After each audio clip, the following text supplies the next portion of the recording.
56 profound stories from the life of Buddha. 1. The Buddha's last words. The Buddha traveled through all the lands in northern India and Nepal, dedicating his entire life to teaching his followers. At the age of 80, he entered nirvana, leaving his earthly body behind.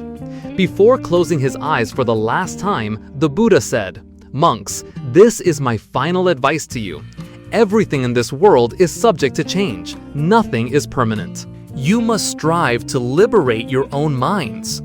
Someone once said, "Nothing in this world is certain except for one single certainty. Everything will change. Nothing is permanent." Perhaps this saying originated from the Buddha's final testament. These are words of wisdom he accumulated after years of wandering, witnessing countless joys, sorrows, loves, and hatreds in the world, understanding immense pain and loss, and listening to innumerable stories of life and people. Knowing that everything in this world will change, if you unfortunately lose all your possessions, regard it as a natural occurrence. Don't waste your mental, intellectual, or physical energy in excessive regret. Knowing that nothing is permanent, if someone you love chooses to no longer love you, smile and accept it as an eternal law, then move forward. Don't torment yourself or stubbornly insist, causing suffering for both. Knowing that nothing lasts forever, if your loved one passes into the eternal realm, please do not grieve excessively, for that is the cycle of creation. Humans are born, and no one can escape the laws of birth, aging, sickness, and death. Live well so that the departed can rest in peace, and do good deeds before you reunite with them in the next world. 2. The wild deer. In ancient times, there was a beautiful forest where many deer lived. One day, the king led his retinue there to hunt. The king shot an arrow and hit a mother deer. The mother deer fled in pain. Soon after, the king found her hiding in a bush with her fawn beside her. Even though the mother deer was bleeding and tears streamed down her face, she continued to nurse her fawn. Not long after, the mother deer died. The king felt deep regret. He picked up the fawn and said to it, "I will take care of you." Immediately, the king broke his bow in two. He declared, "I will never harm anyone again." To commemorate that day, the king named the forest the Park of the Wild Deer. Teaching. Like humans, animals also feel fear. We should not kill animals. It is not good and truly selfish. 3. The moon is watching us. One day, there was a very poor family. They often went to their neighbor's garden to steal fruits. One night, the father took his young son to the neighbor's garden to steal some carrots. While the father was pulling up a few carrots, his son stood beside him. Suddenly, the son whispered, "Father, someone is watching us." The father became frightened. He looked around but saw no one. "Where? Who is watching?" he asked his son. The son pointed to the sky. "There, father, the moon has seen us." The father was stunned to hear his son speak. He had thought no one could see what he was doing that night. His son's words shamed him. He threw the carrots to the ground and took his son's hand. Both returned home under the moonlight. After that, he never stole anything again. Teaching: if we steal, everyone will know. 4. The Buddha and Rahula. Rahula, the Buddha's only son, became a monk. Rahula was the youngest among the monastics. All the monks loved and pampered Rahula excessively. Rahula did whatever he liked. Sometimes Rahula would tell lies to joke with someone. One day, the Buddha said to Rahula, "Bring me a bowl of water. I want to wash my feet." The Buddha washed his feet in the bowl of water and asked Rahula, "Would you like to drink all this water?" "This water is dirty," Rahula replied. The Buddha asked Rahula to pour out the water. The Buddha then said to Rahula, "When water is dirty, no one wants to use it. It's like the stories people fabricate. No one cares about them anymore." Tears of shame streamed down Rahula's cheeks. From then on, Rahula never told a lie again. Teaching: we must always tell the truth. 5. The fawn's escape. A wise deer taught all the fawns how to escape from hunters. One fawn in the group was very obedient and clever. This fawn never misbehaved in class. It always thanked its teacher after every lesson. One day, this fawn was caught in a hunter's trap. The other deer scattered in panic. They ran to inform the fawn's mother. The mother deer cried upon hearing the news of her son being trapped. The teacher reassured the mother deer. "Please don't worry. The fawn is a very good student. It will know how to return safely." When the fawn was trapped, it remembered its teacher's words. It pretended to be dead by holding its breath and lying motionless. The hunter saw this and thought the deer was truly dead. As the hunter prepared to butcher the deer, the young fawn leaped up and ran away as fast as the wind. The fawn's friends were overjoyed to see it again. They thanked the wise teacher for teaching them useful lessons. Teaching. Strive to learn well to receive rewards. 6. The Buddha threads a needle. Anuruddha was a very skilled monastic but was blind in both eyes. Anuruddha did not feel self-conscious because despite being blind, he managed his daily activities independently. One day, Anuruddha found his robe torn. He tried to mend the tear but found it very difficult. Anuruddha couldn't even thread the needle. The Buddha came into the room and helped Anuruddha thread the needle. Anuruddha asked, "Who threaded the needle for me?" "The Buddha threaded the needle for you," the Buddha replied. As Anuruddha mended his robe, he felt happy and deeply moved, shedding tears. Teaching. Always help others with what they need. 7. A lame man and a blind man. A lame man and a blind man were left abandoned in a house. Unfortunately, the house caught fire. Both were terrified. The blind man could not see the way, and the lame man could not walk out of the house on his own. They decided to help each other. The blind man carried the lame man on his back, and the lame man guided the blind man. Together, they escaped from the burning house. Teaching. If we help each other, we will overcome challenges together. 8. The fish market. The Buddha and Ananda were going on their alms round in a city. They passed by a fish market. The Buddha said, "Ananda, touch the string holding the fish there, then smell your hand." Ananda did so and said, "Its smell is truly disgusting." The Buddha said, "This is like making friends. If you befriend bad people, you will become bad. It's like the foul smell of the rope in the fish market." Next, the Buddha passed by a spice shop. The Buddha said, "Ananda, touch these spice packets, then smell your hand." Ananda did so and said, "My hand smells very good." The Buddha said, "This is like choosing your friends. If you befriend good people, you will become good. It's like the pleasant fragrance on your hand from touching the spice packets." Teaching. If we make good and sincere friends, we will become good people. If we befriend lazy and malicious people, we will become bad people. 9. The fox and the two otters. The fox's wife wanted some fresh fish. The fox tried to find fresh fish for his wife. On a nearby river, the fox saw two otters fighting over a large fish on the riverbank. Both wanted the best part of the fish for themselves. The fox watched the two otters argue for a while, then approached them and asked if he could help them divide the fish. The two otters gladly accepted. The fox divided the fish into 3 parts.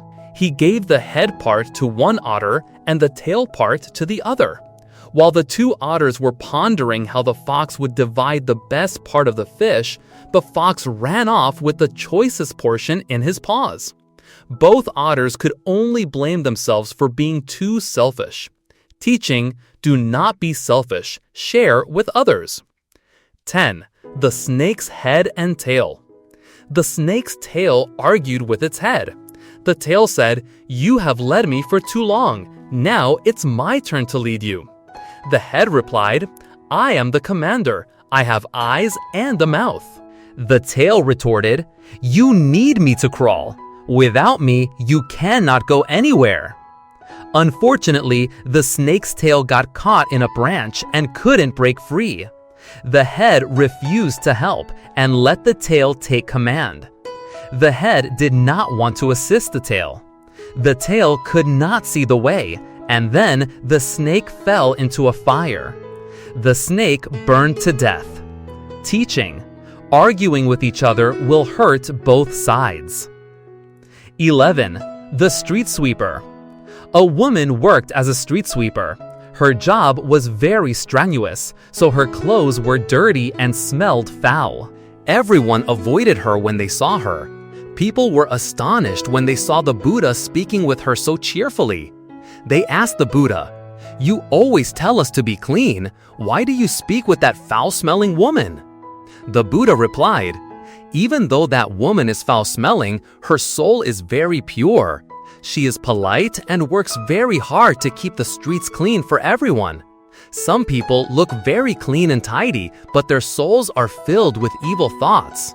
Teaching: having a pure soul is far more important than wearing clean clothes. 12. The Buddha receives a mushroom dish. Kunda, a blacksmith, held deep reverence for the Buddha. So, when he learned that the Buddha and the monastic community were coming to Kusinara, he humbly requested the honor of offering them a meal. With all his devotion, he meticulously prepared exquisite dishes, both firm and soft. In particular, he cooked a delicious mushroom dish with milk. At that time, the Buddha instructed Kunda that this mushroom dish was exclusively for him and should not be offered to anyone else. Any remaining portions should be buried. For he knew that no one in the heavenly realms, human realms, demon realms, or Brahma realms, no one among ascetics, Brahmins, or anyone else could digest this food except him. Through this event, we learn a wonderful lesson from the Buddha's boundless compassion. A teacher always takes risks upon himself and offers his disciples safety. Soon after partaking of that meal, the Buddha became gravely ill, suffering from dysentery and intense pain. Yet, the world-honored one remained mindful and fully aware, patiently enduring and subduing the pain. The Buddha had foreseen everything. He knew this was the karmic cause for his final nirvana. The meal offered by Sujata before the Tathagata attained enlightenment, and the meal offered by Kunda before the Tathagata entered nirvana, both meals bring equal merit, produce equal results, and are more precious and sublime than all other offerings. The good karma from these two meals will yield happiness for many lifetimes, long life, abundant wealth, and flourishing reputation, always enjoying the blessings of heavenly realms or the noble and powerful royal realms. Furthermore, the Buddha instructed Venerable Ananda that if anyone had questions about the meal causing problems, he should explain it in this way to absolve Kunda and clear the doubts of the fourfold assembly. Not only that, he knew that beings in the Dharma-ending age would hold mistaken and wrong views, specifically the view that an ascetic who falls ill cannot attain enlightenment, or that an enlightened one will not suffer illness. Before relinquishing his physical body, this final meal was also an occasion for him to manifest illness to bring correct understanding to beings. That being sick does not mean one cannot attain enlightenment, and an enlightened one is not immune to physical illness. 13. Venerable Ananda and the muddy river water. Leaving Kunda's home, the Buddha went to Kusinara. By then, he felt tired and wanted to rest. The Buddha asked Venerable Ananda to spread his robe for him to lie down and to fetch water from the river that 500 carts had just crossed. The water was shallow, stirred up, and muddy. Venerable Ananda, seeing this, immediately suggested to the Buddha that they go to another river to fetch purer, more pleasant, and clearer water. However, a second time and then a third time, the world-honored one still instructed Venerable Ananda to fetch the water, so the Venerable obeyed. Returning to the river, Venerable Ananda was utterly astonished. How miraculous, how extraordinary is the Tathagata's psychic power and majesty! This small river, which had been shallow, agitated, and muddy, as soon as I approached it, became clear, calm, and untainted. From this, it can be seen that the Buddha manifested this event to affirm that even if an enlightened practitioner suffers from a severe illness, their meritorious power does not diminish, nor is their mental faculty affected. This is a wonderful manifestation of the Buddha, helping to clear doubts and purify the mind of Venerable Ananda and of all beings, preventing them from losing faith even when faced with severe illness. 14. The Buddha's diligence in liberating beings until his last moment. His entire life was dedicated to the peace and happiness of all beings. Throughout 49 years of guiding beings, the world-honored one's daily schedule was divided into 5 periods: one in the morning, one at noon, and then the first, middle, and last watches of the night.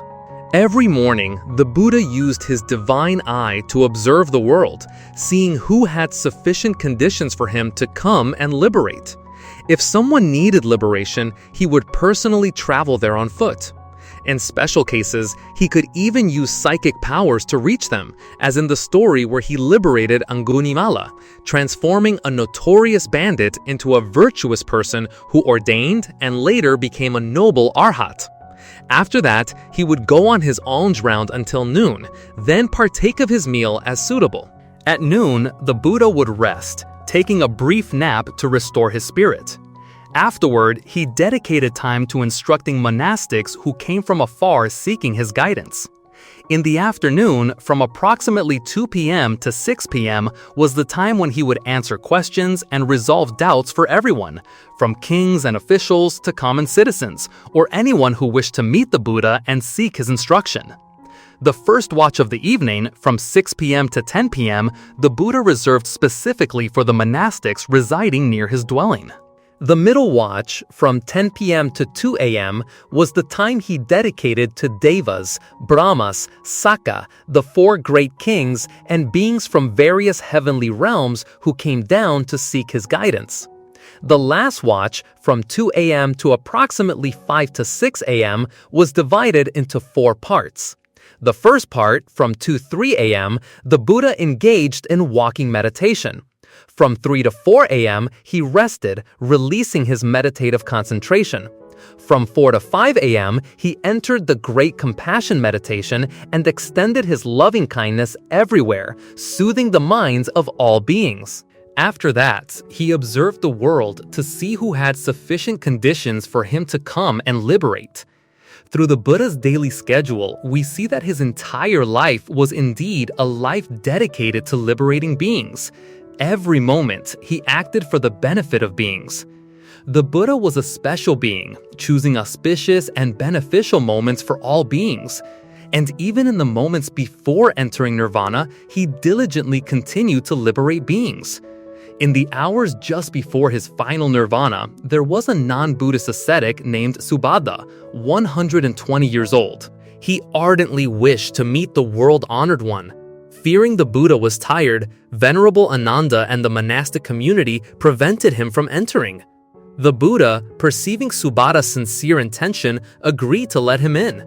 With Subhadda's questions, the Buddha enlightened him with a brief teaching. Subhadda absorbed the Buddha's words, engraving them deep into his mind. He was overjoyed, exceedingly delighted, and prostrated himself, requesting to ordain, receive the higher ordination, and become a disciple of the Buddha. Subhadda, living alone in tranquility, unnegligent, diligent, fervent, and assiduous, very quickly attained arhatship, no longer returning to the cycle of birth and death. The great elder Subhadda was the last disciple the world-honored one liberated while still alive. 15. The Buddha leaves his final instructions for the fourfold assembly of disciples. In a cool grove, between two towering sala trees with 4 branches reaching high and spreading wide, their blossoms radiant and fragrant, the world-honored one lay on his right side on a flat stone, his head facing north, his face turned west. The monks sat in a circle, silent like a forest absorbed in meditation. Amidst the chirping of birds and the gentle falling of a few petals, the Buddha delivered the Mahaparinibbana Sutta, his final teachings left for both the ordained and lay disciples. One of his instructions was as follows: "Now, Ananda, if any of you think, the words of the teacher are no more, we have no teacher, no leader." Ananda, do not think like that. Ananda, the Dharma and Vinaya that I have taught and expounded, these will be your teacher after my passing. Now, monks, if any monk has any doubt or perplexity concerning the Buddha, the Dharma, the Sangha, the path, or the practice, then, monks, ask now. Do not regret later. Our teacher was present before us, yet we did not question the world-honored one directly. The world-honored one repeated this a second time, a third time, and the monastic community remained silent. He knew that among the monks there was no one who had any doubt or perplexity regarding the Buddha, the Dharma, the Sangha, the path, or the practice. He then spoke to the monks his final words. "Now, monks, I exhort you. All conditioned things are subject to decay. Strive on with diligence." These were the last words of the Tathagata. Then he entered the various levels of meditation and passed into nirvana. The Buddha's words are truly those of a deeply loving father before his final departure. We see that his diligence never wavered, his vow to liberate beings, and his boundless compassion and love for all beings never diminished until his very last breath. This is truly extraordinary and requires an immense, boundless love for all beings to achieve. Even when his body was ill and in severe pain, he endured it patiently, without a single complaint. His compassion was limitless, without distinction of class or status. He saw all beings suffering, drowning in the ocean of suffering, and he saw his duty as rescuing all beings. No matter who they were, they needed to be liberated, in accordance with his fundamental vow, that he came into the world to liberate all beings. 16. Purifying the mind like a gold refiner purifies gold. Monks, there are impurities mixed in gold, such as dust, sand, pebbles, and grit. A gold refiner takes the gold, puts it into a trough, pours water over it, shakes it back and forth, washes it again and again. After doing this, the gold still contains smaller impurities like fine sand and tiny pebbles. Then the gold refiner washes it again and again. Now the gold still has a little fine sand and black dust adhering to it. Then the gold refiner washes it a final time until all impurities are completely removed, leaving only the raw gold. Then the gold refiner places the gold ingot into a furnace, works the bellows repeatedly until the gold begins to melt but does not flow out of the furnace opening.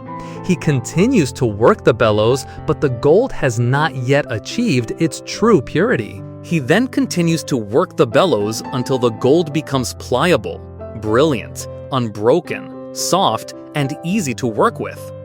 Now, if one wishes to fashion a gold necklace, earrings, bracelets, or a ring, the goldsmith can use that gold ingot to craft the desired ornaments. Similarly, monks, when cultivating the higher mind, if gross defilements such as unwholesome bodily actions, unwholesome verbal actions, and unwholesome mental actions still exist, a monk must strive to contemplate, find ways to remove, purify, utterly extinguish them, and prevent them from arising again. Having done so, the monk continues to cultivate the higher mind. If intermediate defilements such as sensual thoughts, ill will, and harmful thoughts still exist, one must exert even more effort, remove and utterly extinguish them, preventing them from arising again. Having completed this, the monk continues to cultivate the higher mind. If subtle defilements, such as thoughts of family, nation, and honor still exist, one must continue to strive to eliminate them, preventing them from arising. When the mind has become pliable and easy to work with, if one wishes to attain psychic powers, such as the divine eye, divine ear, etc., the monk is capable of achieving these psychic powers. 17. Practice like training a horse. Venerable Bali lacked the resolve to control himself and was often swayed by desires. To educate the Venerable on methods of inner discipline, the Buddha presented the analogy of training a horse. Now, Bali, just as a skilled horse trainer, upon receiving a good, gentle horse, first trains it to become accustomed to the reins. While training, if it struggles, rears, kicks back, or resists because it has not been trained before, the trainer continues to practice. Gradually, the horse will become accustomed to the reins. Then, the trainer trains the horse to become accustomed to the saddle. When training, the horse will struggle and resist, but the trainer patiently practices, and gradually the horse will get used to the saddle. Now, the trainer trains the horse to parade, circle, walk on tiptoes, gallop at full speed, bolt, neigh loudly, and so on. When the horse has thoroughly mastered these movements, the trainer then trains the horse to become accustomed to ornaments like bells, garlands, jewels, etc. Now, Bali, when the horse has been thoroughly trained in all these things, it becomes a noble steed, a fine horse, a treasure of the king. Similarly, Bali, a monk who achieves noble qualities becomes worthy of veneration, worthy of respect, worthy of prostration, worthy of offerings, an unsurpassed field of merit in the world. Bali, when a monk achieves right understanding, right thought, right speech, right action, right livelihood, right effort, right mindfulness, right concentration, right knowledge, and right liberation, he becomes worthy of veneration, worthy of respect, worthy of prostration, worthy of offerings, an unsurpassed field of merit in the world. 18. Right practice like tuning a lute. Once, the world-honored one resided on Vulture Peak near Rajgir, while Venerable Sona lived in the Sala Grove not far from Rajgir. Due to a lack of mindfulness, allowing defilements to dominate, Sona wished to return to lay life, perform meritorious deeds, and enjoy happiness as an ordinary person.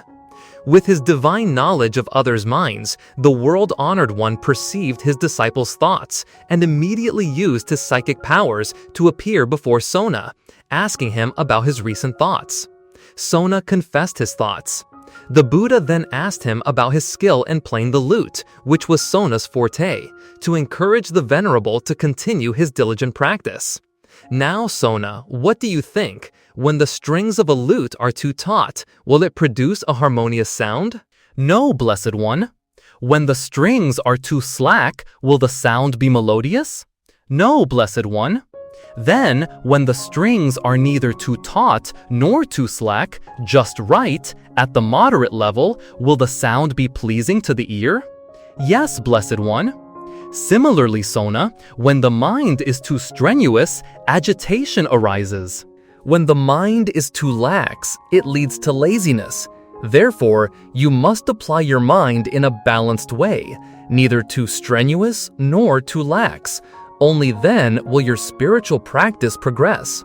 Yes, Blessed One. After obeying the world-honored one's instruction, Venerable Sona lived in solitude, tranquility, unnegligent, striving in a balanced way. Thanks to this, he attained the goal that noble sons of good families aspire to when going forth from home into homelessness, the unsurpassed ultimate holy life, and resided in the present. 19. Practicing the holy life like a farmer plowing. One morning, the world-honored one, having donned his robe and taken his bowl, went on his alms round and passed by the farm of the Brahmin Bharadvaja. Seeing the world-honored one, the Brahmin said, "Now, ascetic, I plow and sow.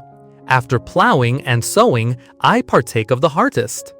Does the ascetic also plow and sow, and after plowing and sowing, partake of the harvest? Indeed, Brahmin, I also plow and sow. After plowing and sowing, I partake of the harvest. But I do not see the Venerable Gautama's yoke, plow, plowshare, goad, or oxen, even though the Venerable says, I also plow and sow, and after plowing and sowing, I partake of the harvest. Then the world-honored one replied to the Brahmin with a verse. Faith is my seed, austerity is the rain. Wisdom my yoke and plow. Shame is the plowshare, the mind my traces. Mindfulness my plowstick. Guarded in body and speech, I pluck out weeds of delusion, attaining true liberation. Thus, this plowing leads to the deathless.